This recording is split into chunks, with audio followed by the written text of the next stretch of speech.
দেশজুৰি লোকসভা নিৰ্বাচন চলি থকাৰ মাজতে প্ৰধানমন্ত্ৰী নৰেন্দ্ৰ মোদীৰ এক ব্যতিক্ৰমী সাক্ষাৎকাৰ।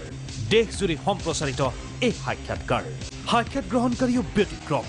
সাক্ষাৎ গ্ৰহণকাৰী অভিনেতা অক্ষয় কুমাৰ।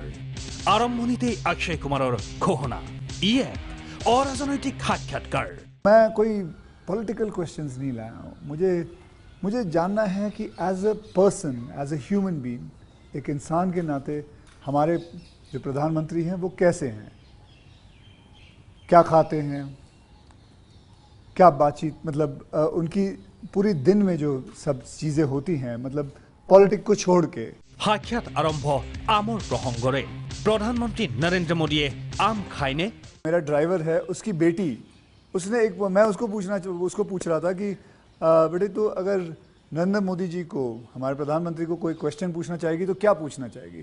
तो कमाल का सवाल उसने पूछा कि क्या हमारे प्रधानमंत्री आम खाते हैं? एक तो मैं आम खाता भी हूँ और आम खाना मुझे बहुत पसंद भी है। अच्छा। और गुजरात में आम रस की परंपरा भी है। वो तो बहुत। लेकिन जब मैं छोटा था तो वैसे तो कोई आम वाम खरीदना वरीदना तो हमारे लिए कोई उस प्रकार की कोई लग्जरी हमारे फैमिली थी नहीं। लेकिन कभी खेतों में चले जाते थे तो हमारा देश का जो किसान है बड़ा उदार रहता है। कोई खेत में आकर के खाता है तो कभी रोकता नहीं है, चोरी करता है तो रोकता है। तो आम के पेड़ पर जो पकी हुई आम थे वो खाना हमें जरा ज़्यादा पसंद था। यानी उतारने के बाद पकाया हुआ नहीं, नेचुरल कोर्स में पका हुआ। लेकिन बाद में जैसे जैसे बढ़े तो कई वैरायटियों के विषय में जानने लगे, आम रस खाने की आदत लगी। लेकिन इन दोनों मुझे कंट्रोल करना पड़ता है। सोशल मीडिया मीम्स साइने मोदी। मोदी जी, मैं आपसे ये जानना चाहूँगा कि ये जो सोशल मीडिया का आजकल तो पूरा ज़माना है, एंड मैंने देखा है कि आप काफ़ी एक्टिव रहते हैं, लेकिन जो आपको लोग प्रश्न पूछते हैं या लोग आपसे बात करते हैं तो आप खुद देखते हो ट्विटर या इंस्टाग्राम, ये सारी चीज़ें आप देखते हो? सर मैं जरूर देखता हूँ। लेकिन वो जो मीम्स आप देखते हो तो आपको कैसा लगता है? मैं एंजॉय करता हूँ। मैं उसमें मोदी को कम देखता हूँ, क्रिएटिविटी को ज़्यादा देखता हूँ। तो मुझे उस क्रिएटिविटी के प्रति यानी मेरा घोर भी विरोध होगा। ये बड़ा मजा आता, क्या बड़े सटीक तरीके से कहा है उसने। मोदीर मुखत अक्षय पत्नी ट्विंकलर प्रसंग। मैं आपका भी ट्विटर देखता हूँ और ट्विंकल खन्ना जी का ट्विटर देखता हूँ। और कभी कभी तो मुझे लगता है कि वो जो मेरे पर गुस्सा निकालती है ट्विटर पे, तो उसके कारण आपके पारिवारिक जीवन में बड़ी शांति रहती होगी। उनका पूरा गुस्सा मेरे पर निकल जाता होगा। दरमহাৰ ধন 21 লাখ কৰ্মচাৰীৰ জীয়ৰীসকলক প্ৰদানৰ প্ৰসংগ। নিজৰ মাটিও দলক দান। तो आपकी जो जमा पूंजी थी आपके बैंक में करीबन 21 लाख रुपए थे, और वो 21 लाख आपने अपने स्टाफ की बच्चियों के नाम पे एफडी या उनको बांट दिए थे। सीएम बना, एमएलए बना, तो फिर जो वेतन मिलता है वो आना शुरू हो गया, तब बैंक अकाउंट खुल गया। मैंने तो कभी वो देखा नहीं है, मेरा स्टाफ देखता था। हमारा सेक्रेटरीट है, उसमें जो ड्राइवर है, प्यून है, उनकी खास करके बच्चियाँ, उनको ये शिक्षा दीक्षा के लिए खर्च करना। सरकार की तरफ से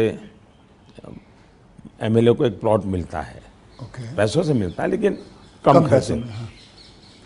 वो प्लॉट मिला तो मैंने पार्टी को कहा भाई ये ले लो आप। ইয়াৰ পাছতে ৰসৰ সঞ্চাৰ। साहब सच में गुजराती है ना, क्योंकि गुजराती जो होते हैं वो पैसों के लिए बहुत सही रहते हैं। मतलब मैं नहीं मानता कि मतलब आपने अपना प्लॉट दे दिया, आपने पैसे दे दिए, तो आप, क्योंकि मैं आपको, अगर आप इजाज़त दें तो मैं एक छोटा चुटकुला सुनाना चाहता हूँ। जी जी जी। एक गुजराती आदमी था, बुज़ुर्ग आदमी था, वो मर रहा था। तो वो कहता है, मेरी गुजराती ज़रा इतनी ठीक नहीं है, लेकिन वो कहता है कि मारो दीकरो क्या छे, मतलब मेरा बेटा, तो बेटा अगर डैडी हूँ यहाँ छू, मारी दीकरी क्या छे, डैडी हूँ यहाँ छू, मेरी बीवी कहाँ है, मैं भी यहाँ हूँ, आप तीनों यहाँ हैं तो दुकान पे कौन है? तो सारे के सारे इधर ही आ गए हो, तो मेरे दुकान पे कौन है? क्योंकि मैं मानने को तैयार नहीं हूँ कि, क्योंकि मैंने देखा है गुजरात, मेरे बहुत सारे गुजराती दोस्त हैं, गुजराती जो होते हैं वो अपने पैसों को बहुत सही संभाल के रखते हैं, वो अपने पैसों से दूर नहीं रहते। मैं आपको एक चुटकुला सुना दूं। अच्छा ठीक है, ये बहुत बड़ी बात। ओके, आप बोलिए। हमारे यहाँ चुटकुला चलता है कि एक बार प्लेटफॉर्म पर ट्रेन आई, रेलवे ट्रेन में। हाँ तो ऊपर ही बर्थ पे कोई पैसेंजर सोया हुआ था। तो उसने देखा स्टेशन आया, तो उसने खिड़की में आवाज़ लगा के बाहर किसी को पूछा कि भाई कौन सा स्टेशन आया। तो उसने कहा 4 आना दोगे तो जवाब दूंगा। तो बोले जवाब की जरूरत नहीं, अहमदाबाद होगा। समझ गया मैं। অৰাজনৈতিক সাক্ষাৎকাৰত গম্ভীৰ ৰাজনৈতিক প্ৰসংগ। मैं ये जानना चाहूंगा कि सबसे वैल्यूएबल चीज आप क्या लेके आए थे यहाँ इस घर के अंदर सबसे वैल्यूएबल चीज आपकी क्या रही थी? अगर मैं वैसे ये पूरी बातचीत आपने पहले ही मुझे कहा कि मैं तो कोई राजनीति की चर्चा करना नहीं चाहता, नहीं, लेकिन कुछ मात्रा में मैं कह सकता हूं कि प्रधानमंत्री बनते समय शायद और प्रधानमंत्रियों को ये बेनिफिट नहीं मिला है जो मुझे मिला है। देश में इतने प्रधानमंत्री हो गए, इतने प्रधानमंत्रियों को ये बेनिफिट नहीं मिला है जो मुझे मिला है। वो ये है कि मैं लंबे अरसे तक मुख्यमंत्री रह के आया हूं और मैं गुजरात का लॉन्गेस्ट सर्विंग चीफ मिनिस्टर था। चीफ मिनिस्टर होने के नाते आपको बारीकियों से जुड़ना पड़ता है, बारीकियों से काम करना पड़ता है। आपको इश्यू आपके सामने सीधे आते हैं, सॉल्यूशन आपको सीधा करना पड़ता है। ये तजुर्बा शायद मेरे पहले के किसी प्रधानमंत्री को नहीं मिला। इतना सद्भाग्य नहीं मिला कि इसने मुझे देश की सेवा करने के लिए बहुत बड़ी संबल दिया, बहुत बड़ी ताकत दी है। ये मैं अपना एक मान सकता हूं कि वहां से मैं लेकर के आया, ये जो देश के काम आ रहा है।